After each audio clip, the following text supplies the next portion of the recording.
चलो hello everyone. आज का वीडियो बहुत ज़्यादा इंटरेस्ट होने वाला है क्योंकि इसमें अपन इक्विवेलेंस रिलेशन के ऊपर क्वेश्चंस करेंगे। अभी तक अपने रिफ्लेक्सिव सिमेट्रिक ट्रांजिटिव के ऊपर क्वेश्चन किए थे। आज करेंगे टोटल तीनों चीज को कंसीडर करके। यहाँ क्वेश्चन देख लो, आपको एक रिलेशन गिवन है जिसके लिए सेट आपको जेड है और आपका जो रिलेशन डिफाइन किया है पेयर वाइज एलिमेंट और दोनों का सब्सट्रैक्शन 5 है। अगर मैं इसको एक बॉक्स के हिसाब से क्रिएट करूँ या पहले आपको एक हिंट्स दे देता हूँ। जैसे जेड के अंदर एलिमेंट क्या होता है, 0 +-1 +-2 +-3 ऐसे करके चलता रहेगा। और जेड क्रॉस जेड में क्या आ जाएगा, ये सारे एलिमेंट खुद के साथ खुद के मल्टी पेयर वाइज रह जाएंगे, 0 1 ऐसे चलता रहेगा। फिर 1 -1 1 2 ऐसे बहुत मतलब अनलिमिटेड टाइप ना, ये खत्म ही नहीं होगा कभी। पर अभी तक आपने जितने भी रिफ्लेक्सिव सिमेट्रिक पढ़े थे, देखो यहाँ पे एक्चुअली फाइनाइट सेट के लिए पढ़े थे, यहाँ पे आपके पास एक्चुअली इनफाइनाइट सेट आ गया जेड। इसको कैसे सॉल्व करेंगे, मान लीजिए अभी के लिए मैं एक रिलेशन को एक बॉक्स मान लिया, रिलेशन आर। अब बोल रहा है, और हाँ रिलेशन क्या होता है, इसका सबसेट कोई रिलेशन बोलते हैं। तो रिलेशन के अंदर कैसे एलिमेंट आएंगे, पेयर वाइज। अब ये क्या बोल रहा है, जो पेयर वाइज एलिमेंट आएगा उस दोनों का एलिमेंट का माइनस करेंगे तो 5 के साथ डिविजिबल होगा। तो क्या इसके अंदर सारे एलिमेंट आएंगे, नहीं। क्या पता 0 और 1 इसके अंदर आएंगे, नहीं, क्योंकि कंडीशन क्या है, x - y is divisible by 5। तो क्या 0 1 आएंगे इसके अंदर, बिल्कुल नहीं आएगा। 0 0 आएगा, हाँ आएगा, क्योंकि 0 - 0 करेंगे तो डिविजिबल बाई 5 होगा। क्या 5 0 आएगा, हाँ, 5 से -0 करेंगे तो बन जाएगा 2 2 1 1 या 5 5 10 5 -4 1 -10 और मान लो +-5। इस टाइप से बहुत सारे एलिमेंट आएंगे, नहीं कभी खत्म नहीं होगा इतना जो बॉक्स है। इसको तो आप चेक नहीं कर पाओगे, जैसे अपन फाइनाइट सेट में रिफ्लेक्सिव सिमेट्रिक ट्रांजिटिव चेक किए थे। इसके लिए अपन क्या करेंगे, इसमें मेथड लगाएंगे, मैथमेटिकल मेथड। रिफ्लेक्सिव का कैसे करेंगे, आपको बस थोड़ी देर के लिए याद दिला देता हूं कि रिफ्लेक्सिव का जो डेफिनेशन क्या था, है ना।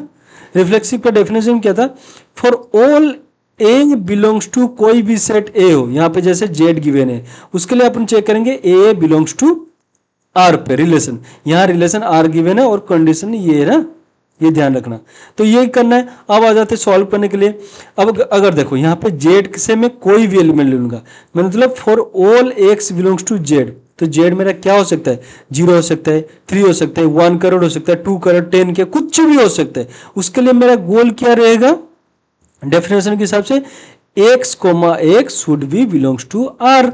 अब एक बात बताइए, जो जो एलिमेंट इसके अंदर जाएगा ये कंडीशन सेटिस्फाई करेगा। अब बताओ, जो जो एलिमेंट मैं इसके अंदर से लेके बाहर आऊंगा, क्या वो वाला कंडीशन सेटिस्फाई नहीं करेगा, बिल्कुल करेगा, क्योंकि यह इसके अंदर जो भी है कैंडिडेट वो दोनों का सब्सट्रैक्शन 5 के साथ डिविजिबल है।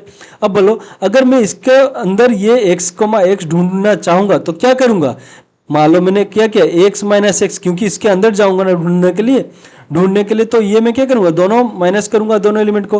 तो यहाँ y के जगह पे भी x है, x के जगह पे भी x है, तो x - x क्या हो जाएगा, 0 इज डिविजिबल बाई 5। मैं आई एम डन, मेरा काम बन गया। जो जो एलिमेंट का दोनों का पेयर माइनस करके अगर 5 के साथ डिविजिबल होगा वो सारे एलिमेंट इसके अंदर आ जाएगा। तो इतना ही करना था, ये मेरा हो जाएगा। दैट मीन्स मैं बोल सकता हूँ x, x is belongs to r, that means reflexive. अब आ जाते हैं सिमेट्रिक के पास। सिमेट्रिक का क्या आपका सीन था, सिमेट्रिक का आपको डेफिनेशन बस थोड़ी देर के लिए याद करवा देता हूं। डेफिनेशन बोलता है कोई भी ए बी बिलोंग्स टू अगर रिलेशन में होगा, उसके लिए अपन ढूंढेंगे बी, ए बिलोंग्स टू आर पे। यही था आपका डेफिनेशन ना। अब आ जाता है इसका सॉल्यूशन पे। अब देखो ये मैं क्या करूंगा, पहले let x, y belongs to R, मतलब क्या है, मैंने इसी R के अंदर से x, y लिया, मतलब एक कोई भी पेयर एलिमेंट मैंने x यहां से ले लिया, उसका उल्टा मतलब x, y के लिए मैं yx इसी के अंदर ढूंढूंगा। अब बताओ, अगर मैं x, y यहीं से चूज कर रहा हूं, क्या मेरा ये सेटिस्फाई नहीं होगा कि x - y is divisible by 5, ये नहीं होगा, बिल्कुल होगा। तो इसको क्या मैं ऐसा नहीं लिख सकता, x - y equal to 5 times some constant के। अब देखो कैसे लिख रहा हूं, मान लो ये मेरा 0 है, 5 के साथ डिविजिबल एलिमेंट क्या, 0 5 10 और हो सकता है 15, ऐसे चलता रहेगा। कुछ माइनस के लिए भी लिख देते हैं, -5 -10 ऐसे चलता रहेगा। क्या मैं इसको ऐसे नहीं लिख सकता, 5 × 0 5 × 1 5 इंटू 2, 5 इंटू 3, फिर नेगेटिव करने के लिए 5 इंटू -1, 5 इंटू -2, ऐसे नहीं लिख सकता।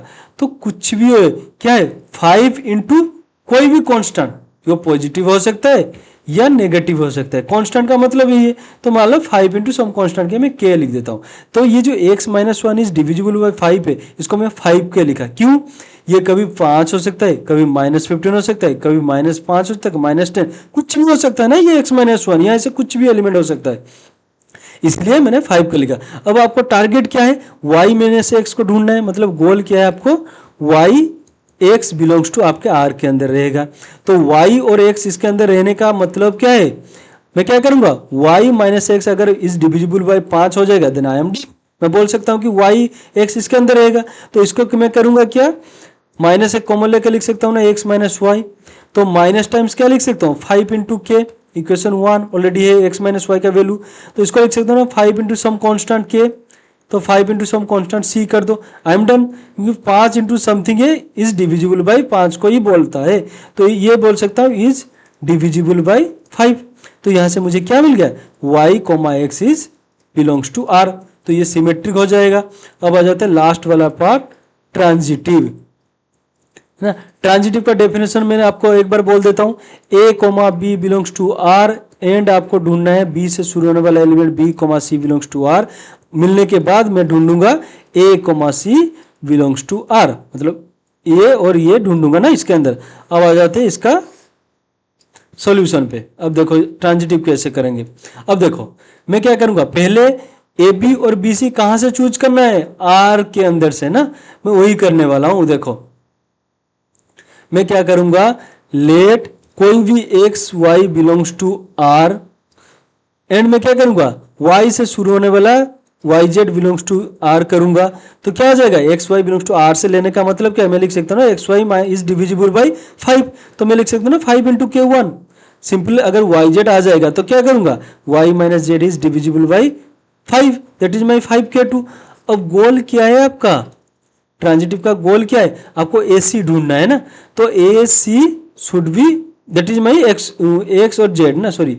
तो x z belongs to R हो जाएगा। अब आ जाओ, x z belongs to R रहने का मतलब क्या है? इन दोनों का माइनस करने के बाद मुझे 5 के साथ डिविजिबल हो जाएगा। तो अगर मैं क्या करूंगा, इसको इक्वेशन 1 करो, इक्वेशन 2 करो। एक्स माइनस जेड को मैं लिख सकता हूँ ना X plus Y minus Z. अब मैं क्या करूंगा, इसको लिखूंगा X minus Y plus Y minus Z लिख सकता हूं। अब देखो x माइनस वाई के जगह पे मैं क्या करूँ, इक्वेशन 1 से 5k1 यूज करूंगा और y माइनस जेड के जगह पे 5k2 यूज करूंगा। तो क्या 5 इंटू सम कॉन्स्टेंट नहीं होगा? ये k1 प्लस k2 ये कोई कांस्टेंट नहीं हो गया? ये बिल्कुल हो गया। तो मैं यहां से क्या मिल गया, ये जो x minus Z is divisible by 5 हो गया है ना।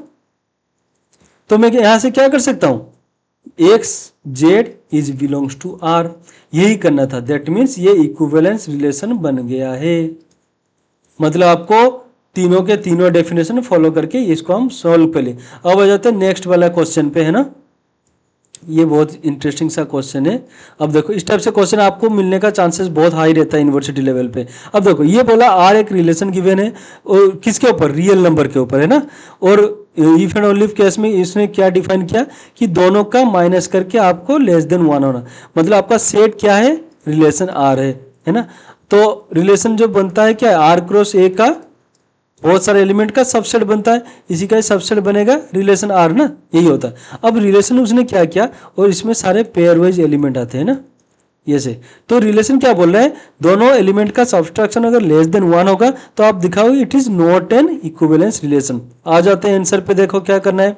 मान लो रिफ्लेक्सिव के लिए मैं चेक करूंगा, तो कोई भी एलिमेंट मैंने ले लिया, कोई भी एलिमेंट एक्स बिलोंग्स टू मैंने आर किया सेट पे, उसके लिए क्या दिखाना होता है, X comma X belongs to R पे दिखाऊंगा। तो ये दिखाने के लिए मैं क्या करूंगा, ये सेटिस्फाई होना चाहिए। क्या एक्स माइनस एक्स क्या हो जाएगा, 0, which is always less than 1। तो क्या आ जाएगा, X comma X belongs to आपका रिलेशन हो जाएगा। क्योंकि जो रिलेशन में आपको क्या डिफाइन है, एक्स वाई आपको रखोगे such that X minus Y का मॉडुलस का जो वैल्यू होगा लेस देन 1 हो जाएगा, यही है। तो ये मेरा लेस देन 1 हो जाएगा, मतलब रिफ्लेक्सिव आपका सेटिस्फाई हो गया। अब आ जाते हैं सिमेट्रिक के केस में। सिमेट्रिक देखेंगे सेटिस्फाई हो रहा है कि नहीं। सिमेट्रिक केस क्या था, कोई भी एक्स वाई बिलोंग्स टू मेरा कहाँ से होगा, रिलेशन, यहाँ सेट नहीं होगा, रिलेशन से लेंगे, फिर वाई एक्स बिलोंग्स टू ढूंढेंगे उसी के रिलेशन के अंदर।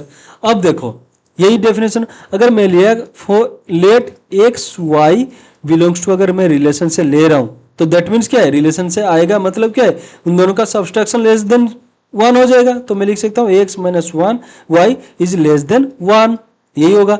अब गोल क्या है अपना, उसका उल्टा ढूंढना है, that Y X belongs to R पे रहेगा। तो Y X belongs to R कब रहेगा, अगर मेरा Y minus X less than 1 हो जाएगा, दैट टाइम मैं बोलूंगा कि ये हो जाएगा। तो मैं क्या करूंगा, Y minus X equal to क्या लिख सकता हूँ, सॉरी इसका मोड ना, आपको क्वेश्चन में एक्चुअली मोड है, वाई माइनस एक्स का मोड अगर लेस देन 1 हो जाएगा, तो वाई एक्स माइनस का मोड अगर फाइंड करने जाऊंगा तो मोड ऑफ में माइनस कॉमन ले सकता हूँ, यहाँ पे एक्स माइनस वाई हो सकता है इसके अंदर। तो इक्वल टू क्या जाएगा, माइनस मोड के बाहर जाएगा तो प्लस हो जाएगा, mod of X minus Y already equation 1 में हमने लिख रखा है, दिस इज लेस देन 1।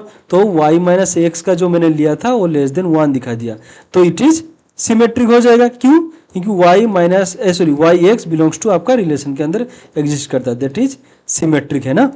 अब आ जाते हैं सबसे इंटरेस्टिंग पार्ट, ट्रांजिटिव।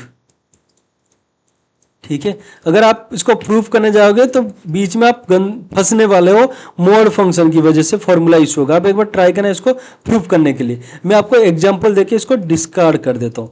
मान लो आपको डेफिनेशन क्या बोलता है, X Y belongs to R होगा, फिर y से शुरू होने वाला z बिलोंग्स टू r होगा, फिर मुझे क्या दिखाना है, x और z ना, x belongs to z belongs to आपका रिलेशन r से होना चाहिए। अब देखो एग्जांपल में मैंने मान लिया मेरा जो एलिमेंट है पहला वाला 0 और दूसरे वाला 0.9, ये x है ये y है। ठीक है, क्या इन दोनों का अगर मैं मोड लूंगा तो 0 माइनस 0.9 का मोड क्या हो जाएगा, लेस देन 1। ठीक है, फिर क्या है 0.9 से शुरू होने वाला ना, यही एक्स वाई था, फिर वाई जेड मुझे ढूंढना है। वाई क्या है, 0.9 से शुरू होने वाला एलिमेंट मुझे चाहिए, 0.9 में यहाँ पे क्या किया 1.9 कर दिया, नहीं 9 मत करो 1.8 कर दिया। तो क्या होगा, वाई माइनस जेड भी ये डेफिनेशन को फॉलो करेगा, तो 0.9 माइनस 1.8 दैट इज क्या हो जाएगा 0.9 विच इज लेस देन 1। ये भी सेटिस्फाई होगा इक्वेशन 1, जो कि दो एलिमेंट मुझे रिलेशन से मिलेगा। गोल क्या होता है, x, ये x और z मिलना चाहिए रिलेशन के अंदर। अब देखो x और z कब मिलेगा, जब दोनों का सब्सट्रैक्शन करेंगे। जैसे कि मैंने यहाँ पे आपका x क्या है, यहाँ पे 0 हो जाएगा, z क्या हो जाएगा 1.8। जैसे मैंने x माइनस जेड करूंगा यहाँ पे क्या हो जाएगा 0 minus 1.8 that is not less than 1। तो यहीं पे कॉन्ट्राडिक्ट हो गया कि आपको तो x कोमा y मिल गया, फिर y कोमा z भी मिल गया r के अंदर से, बट आपको x कोमा z नहीं मिल पाया। ऐसे आपने एक एग्जांपल दिखा दिया ना, मतलब ऑलवेज नहीं है, बहुत सारे केसेस में आपको मिल जाएगा, बट एटलीस्ट एक केस भी आपको मिल गया जिसमें नहीं मिल रहा था, आपका डेफिनेशन आई मीन आपका प्रूफ फेल हो जाएगा। क्योंकि जो प्रूफ होता है सारे एलिमेंट के लिए होता है, ऐसा नहीं कि 10 एलिमेंट के लिए सेटिस्फाई हो रहा है और 2-5 के लिए सेटिस्फाई नहीं हो रहा है, ऐसा नहीं होगा। प्रूफ मतलब सारे के लिए सेटिस्फाई।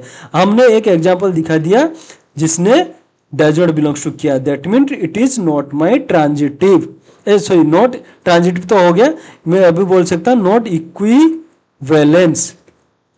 ठीक है, इसी क्वेश्चन बैंक को अपन कंटिन्यू करेंगे नेक्स्ट क्लास भी। तो thank you, this is for today guys.